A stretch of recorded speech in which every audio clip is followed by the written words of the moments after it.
website. Are y'all ready? Are y'all ready for this?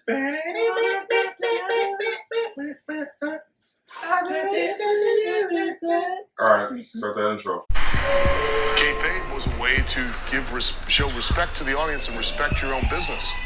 It was a way to protect it. But to be the man, you gotta be the man. Says I just worked. We are the generation that eat. You make the rules, and we will.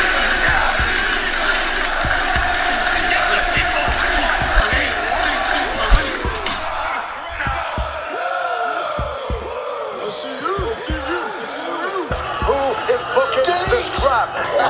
Oh boy. More than that. WWE stands for.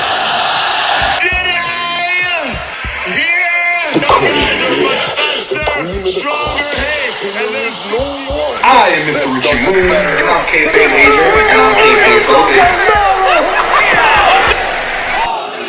I'm a genetic freak. I'm in a position that I'd rather not be in. But the cream rises to the top. It's Kayfabe Avenue.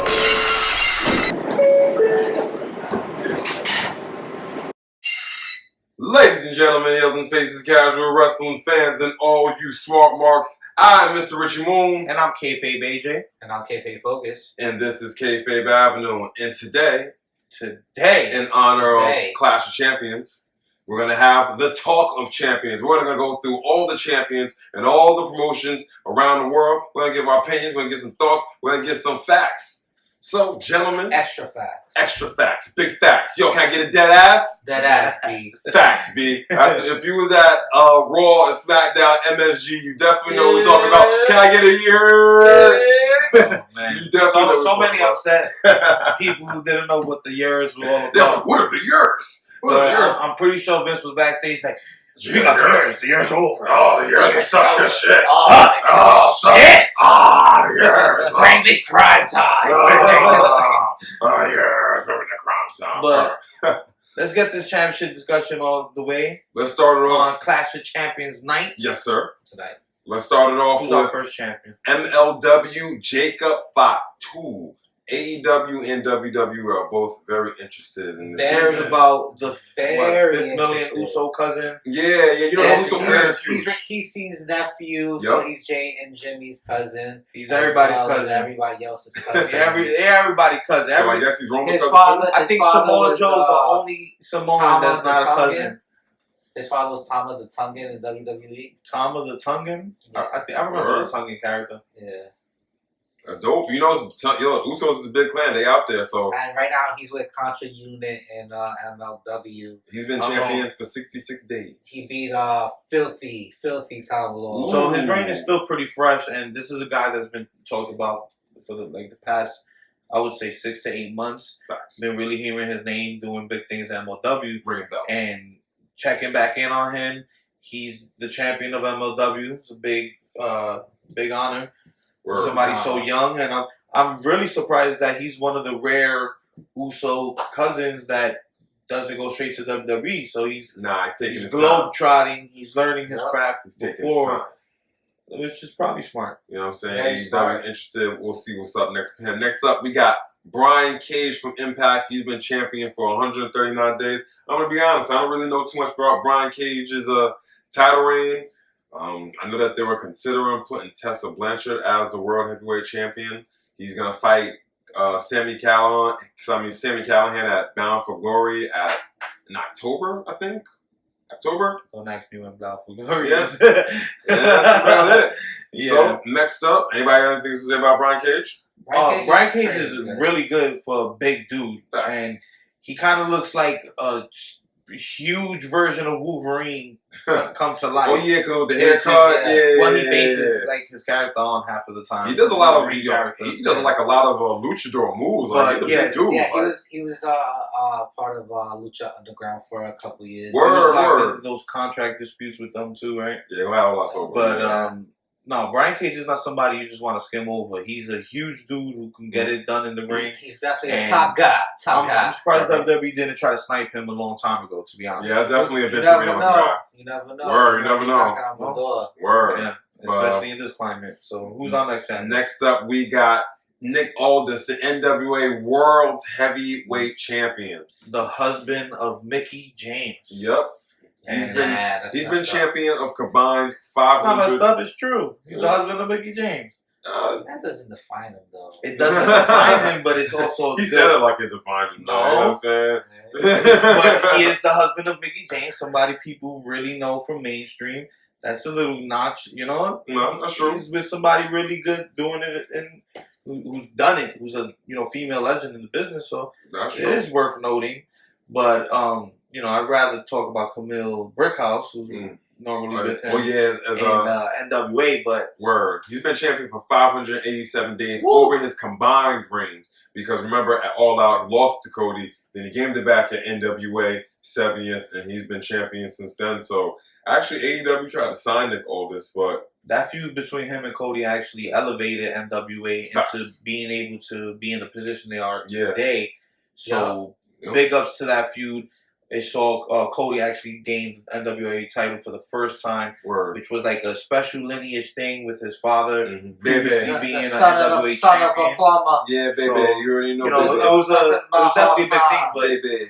Aldis has his grip on that title. Doesn't look like it's When going you've been anywhere with a company anytime 20 soon. years and the Word. computer takes over your job and they just give you no pension, they don't know nothing about hard times. That's About the hard baby. times, That's the hard time, baby. Let's move on to hard time, baby. All over to the UK, mate. Let's go. Oh, that was bad. That was bad. Yeah, that was bad. Bad segue. But we're here already. So, and delete. I'll delete myself for that one. NXT UK, Volta. I mean, he came in. As soon as he came in, I literally said, he is going to take the championship from Pete Dunne. That's literally what I said, and that's exactly what he did at NXT's first takeover. And he's been reigning. He had a reign for 100. He's been reigning for 160 days. I mean, who's willing to step up and get slapped by one of Walter's chops? Yo, he has. That's the big. That's the big. Maybe Who- Cesaro. Oh, I would love. You know what? If love him to do Cesaro, that. which the rumors are saying that Cesaro, along with Kevin Owens, might be going to the NXT when they go live for 2 hours. If Cesaro's one of those guys being built as a machine to go against Sure, the monster of Walter, sure. that's a good look. I could I buy would into love that. to see Walter versus Braun Strowman, because Braun Strowman said he's the best big man in the business, but I think it's Walter. He just had a crazy match with Tyler Bate at the Tyler Bate. Nah. You know the deal. Next, let's move on to I'm Matt Taven. And actually, all of us, we was live to see Matt Taven win the three-way ladder match with Jay Lethal, the villain Marty Scurll at MSG G1 Supercard. And It's been downhill for Ring of Honor ever since. word, hasn't it? that's crazy. The beginning of his reign was. I'm sorry, but Talk Matt about it. Taven. Can't I go. respect Ooh! No. I respect Matt Taven in the ring. I've seen him do a couple No, of. he said it. I've seen him do a couple of things, worth giving him props for. But he's in the worst era of Ring of Honor Facts. with possibly the worst reign, Yes. defending against the worst opponents Yep. in Ring of Honor history. Whoa. Yeah. I want to say that. What rivalry was interesting? I want to say that. What rivalry was interesting since he He's won? about to go up against Whoosh. Word. About to, right? Keywords. What rivalry since he won it at the G1 has been a standout from Ring of Honor? The one with Jacob Cobb. I can't even comment. Thank you. I know they freaking. I rest my case. They jobbed. Whatchamacallit out. Oh, why am I forgetting his name? Because Ring of Honor's What's his relevancy name? is down Finishing these move. past couple He months. was just in a That's why you can't G1. remember their names. Yeah, he was just in a G1. He's from Ring of Honor. I can't forget his name. He's a Samoan too. He does the suplexes. What suplexes? Oh man, he was just in the G1 from Ring of Honor. Jeff Cobb. Yeah, Jeff That's Cobb. who we was Yeah. talking about. That's what Oh, I yeah. was talking My about. bad. That's the only person that he fought, but They jobbed him out. Jeff that Cobb rivalry was wasn't even notable.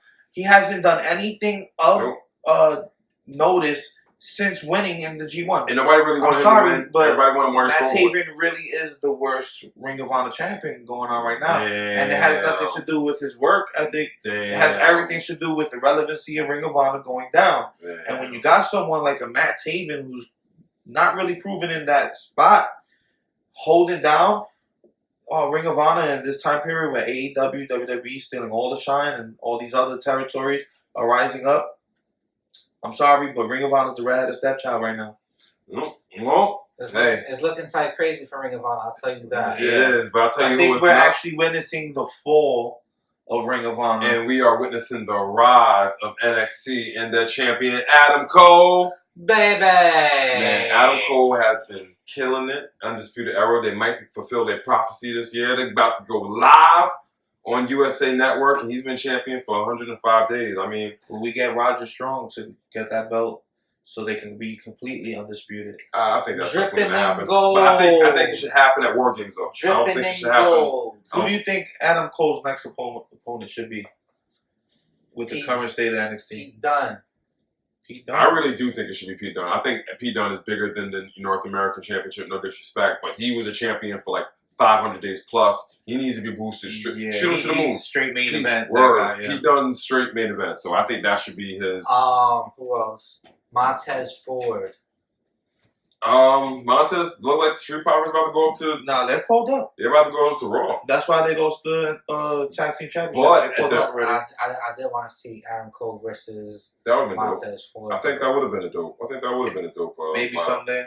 Yeah, I mean, we got some new guys. Who knows? We might see. We might get to see Kevin Owens versus Adam Cole, baby. If the rumors are true, maybe Cesaro versus Adam Cole, baby. Who knows? Let's move up to the main roster. Well, not move up. Let's move over to the main roster. To the side. Let's move to the side.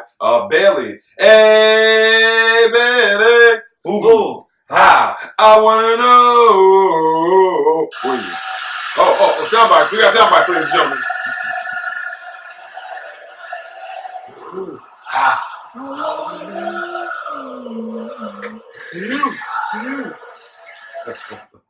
We were trying to get that chant started at MSG. So it wasn't really going. Bailey's reign, honestly, to me, just got interesting with her actually turning heel. Facts. Along with Sasha Banks on Sasha's return. Facts. And God honest truth, this has been probably the most relevant Bailey's been to me. What's the line she said? In the I was past trying to couple years. teach your kids about loyalty. Yeah. Ooh, that was She's not being a hypocrite. She's not. Really facts. Sasha Banks is her best friend. Sasha, is heel because she's, stepping up for her principles. Why would that make her not her friend no more? Word, it makes perfect sense. This is probably the first friendship storyline that I actually really like. That actually makes sense. The way they took it. Yeah. Besides, Kevin Owens and Sami Zayn. But Bailey's the most relevant as ever, and Sasha Banks is, the most relevant she's been in the past couple years. Facts. And she's facing the next champion we should be talking about, Becky Lynch. The Raw Women's Championship. Yeah, she won at WrestleMania, and you guys were there to see Becky Lynch win live. The first time ever woman main event at WrestleMania. She became the undisputed women's champion. The Chomp. The Chomp. Becky 2 belts. So that was pretty awesome. I mean, she's been killing it. As much as I love Becky's reign, I think tonight needs to be the night that ends it. Yeah. Sasha Banks needs to come and solidify this heel turn, win the champion. Hopefully we see that. I mean, the man is bulletproof. You know what I'm saying? With this friendship like we're talking about, we should see Sasha also help Bailey retain her championship tonight. Facts. So, big things in the women's division as far as the women's champions goes. 4 horsewomen running it. 4 horsewomen. So we got Seth freaking Rollins. 4 horsemen? You sure and did. Seth is going to face Braun Strowman at Clash of Champions. And he's going to be there. He guarantees it. He guarantees it. He won the shit. Seth Rollins is the most boring I've ever seen him in his entire career being in WWE. Nothing that's coming out of his mouth is resonating with me in any way. His promos all have been stale. His rivalries since his initial win at WrestleMania this year against Brock Lesnar I feel like that was the biggest moment in his actual reign. Since then, it's been downhill. He lost it to Brock again, won it instantly back a month later, and it's still really going nowhere. They threw Braun Strowman and Seth Rollins together out of left field. Can we see him overcome Braun Strowman? Is he really a beast slayer? Is that really how big they're trying to push it? I don't know. I'm not interested in Rollins' reign right now. I definitely wouldn't give him the champ of the night. I will of the current class of champions in wrestling right now. I wouldn't put him up there right now. So where would you put him? What about? In this list we have over 5 to 10 champions probably. I put him around 6. Oh damn! Probably the 6th most relevant. Oh wow! What about you, Focus? I agree. Seth Rollins is a boring character. They made last year. They made everything this big deal about him, how he's the King Slayer and everything, and burn it down. And then this year it's all about mellow down. Yeah, nothing is really sticking. Instead of burning it down, he's mellowing it down. It's true. I think he's probably with D'Angelo Dawkins in the back, smoking a little bit of the, Either that or popping a little bit of the bubbly. Popping a little bit of the bubbly. A little bit of bubbly. Well, the only thing I really have to say about Seth Rollins, guarantee it. So, guarantee it. Next up we got, speaking of a little bit of the bubbly, we have El Champion, the first ever AEW heavyweight champion, Chris Jericho, the GOAT, running on GOAT status. Does he actually have the title in his possession? He does. He got his El Champion shit back. We gotta start putting GPSs on these belts. I might lose them at a Longhorn Steakhouse or something, But Chris Jericho been champion about 2 weeks, literally 2 weeks now, and not much to really say outside of the fact that his next opponent is Cody Rhodes, and that's happening at Full Gear, which is the next pay-per-view that's been announced by AEW. Yes, and we're still about 2-3 weeks away from the actual show. Yes. So Wednesday Night Dynamite. Not much to say about the reign. But let's talk about the actual win. I felt like his win wasn't as big as it should have been. I felt like putting the ladder match before him and Hangman's match kind of deflated the feeling surrounding the actual win. It was a great match, taking nothing away from both men.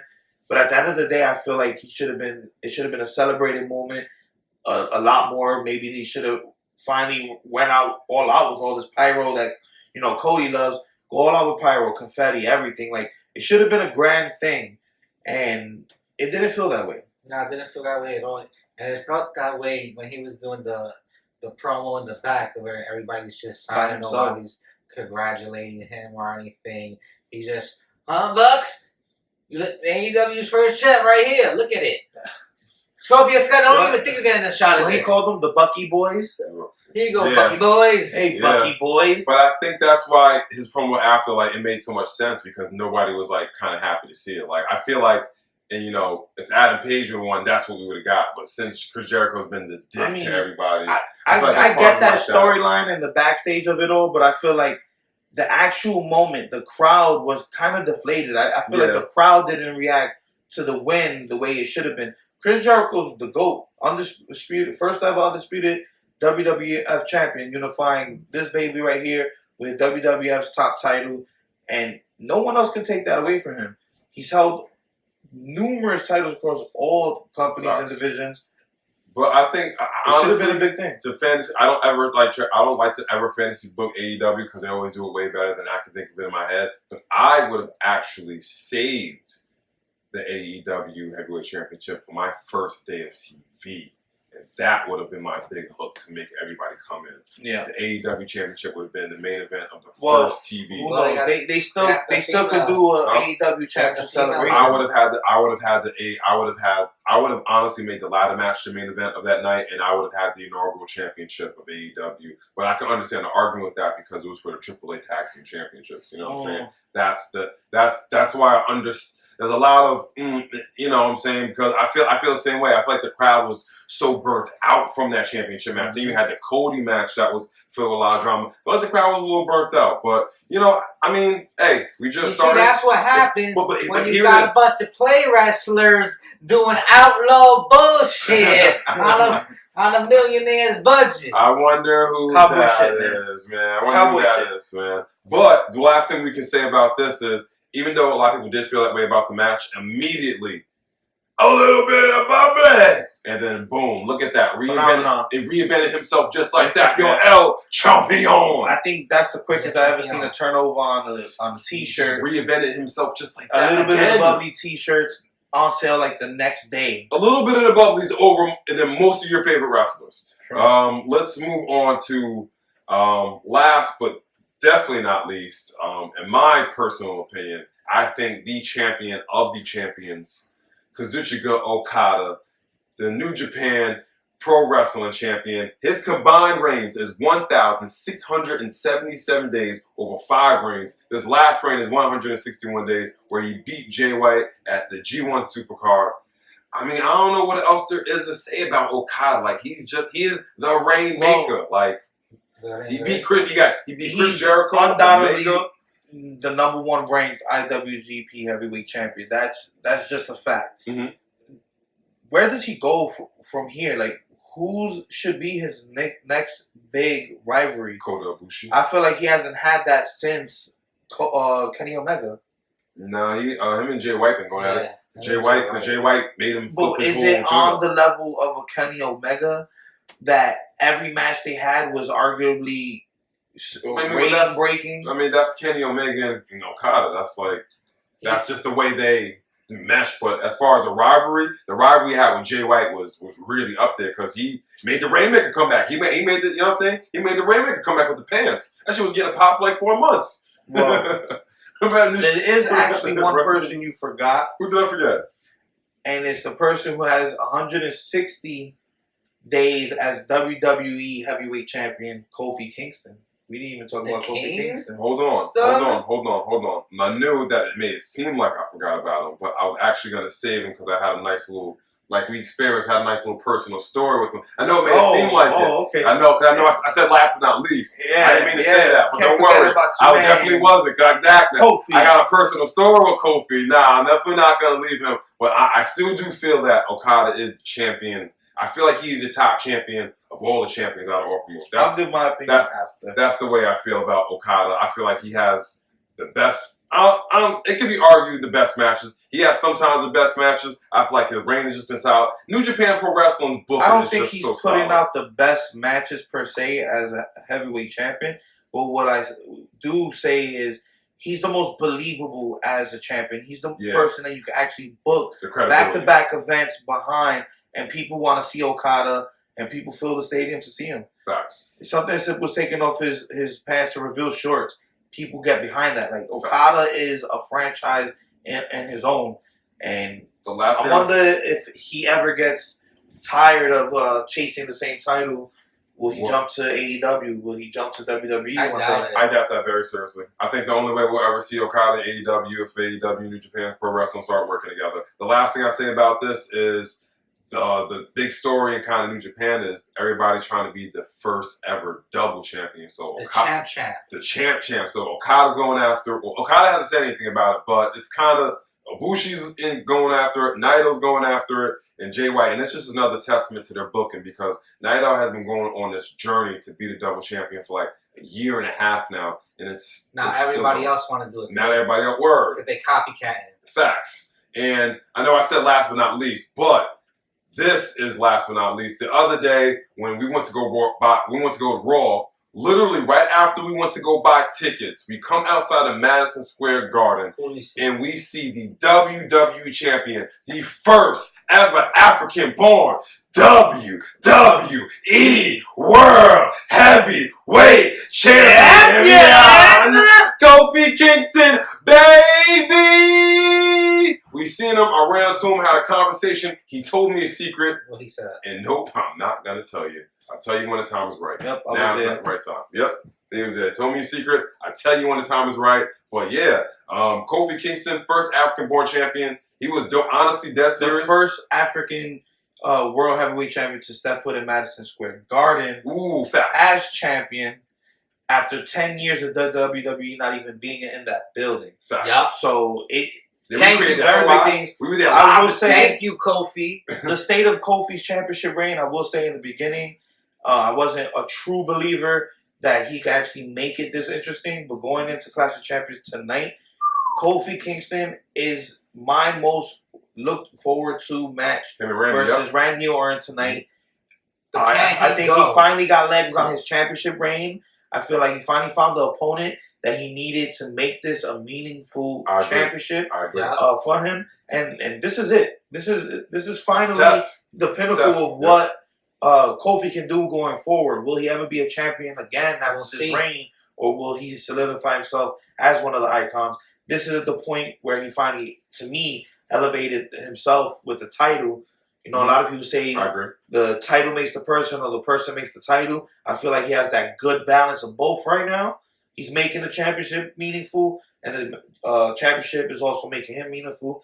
I think Kofi Kingston will be my pick at this current moment as the champion of champions. The champ in this prestigious class of champions. And Matt Taven. I can't. I pick Kofi Kingston. Focus. Who do you pick as your champion of champions? My champion of who I think has potential, has a bright future on. Your champion of champions right now, of everybody we just named. Who's your champion of champions? Right now. Here. Okada. Yeah. I felt the same way. I would not argue with. I can absolutely understand why he said Kofi. And with that being said, tonight is Night of Champions. This was Talking Champions. Clash of Champions. Why I keep saying Night of Champions, Clash of Champions. It's all confusing. A lot of championships going on. I don't know. You tell them what happens. You know what happens? Stranger Danger. Kenny, take us home. Goodbye. And good night, bad.